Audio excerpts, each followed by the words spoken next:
Hello friends, how are you? Hope you guys are all well. Welcome to my YouTube channel. Today my topic is electronegativity and bond polarity. In a purely covalent bond, the electrons in a bond are shared evenly between the bonding atoms. An example would be homonuclear diatomic molecules such as Br2. Br to Br. Okay. However, each element has a different tendency to attract electrons in a covalent bond, and to measure this tendency is given by a quantity known as the electronegativity of an atom. Linus Pauling developed by the electronegativity scale. It is related to the ionization energy and the electron affinity of an atom. The trend on the periodic table follows ZF. En decreases and En increases. Okay, as you can see that this is the periodic table. He hydrogen, lithium, beryllium, sodium, magnesium, calcium, potassium, calcium, rubidium, okay, cesium, francium, boron, carbon, nitrogen, oxygen, fluorine, aluminium, silicon, phosphorus, sulfur, chlorine. Okay, so these are all elements. Okay, when there exists a difference in En between two bonding atoms, En the bond is said to be polar. Br2 0 bond is non-polar.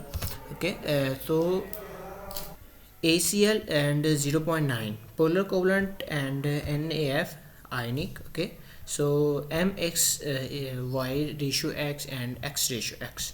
Bond strength in the covalent molecules. A covalent bond is governed by the potential in diagram that is a combination of two forces. The attractive forces driven by the stability attained by the bond formation and the repulsive forces that exist between the like charges of each nucleus. The two define well that's a death is a covalent bond energy. As long as the molecule in the well is in the well, it is bound.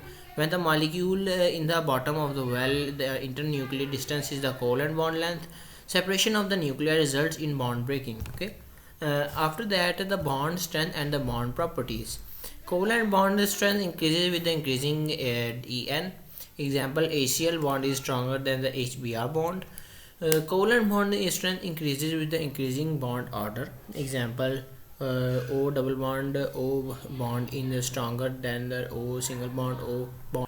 It's stronger than double O bond, triple, double, and single.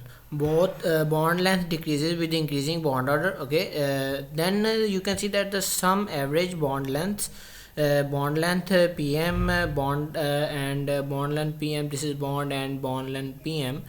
After that, after seeing the table, predicting the Lewis structure, the Nash rule. The Lewis structure of a molecule that obeys the octet rule can be predicted using a set of rules that takes into account the number of electrons needed to satisfy the octet rule and the number of electrons available to predict the number of electrons that are to be shared. This and the relative electronegativities of each atom in the molecule can lead to the Lewis structure. The Nash rule. Let n equal to the hash of the electrons needed by each atom to satisfy the octet. N is equal to 2 for hydrogen and 8 for all others. Let A is equal to the hash of electrons available from each based on its Lewis dot configurations. H and group 1 have 1, group 2 has 2, group 3 has 3, group 8 has 8. Let S is equal to n minus n bond A, where the hash of the bonding pairs is equal to the numbers of shared electrons divided by 2 and the number of lone pairs is the number available divided by 2 minus the number of bonding pairs. The central atom is most often the atom in the molecule with the lowest electronegativity.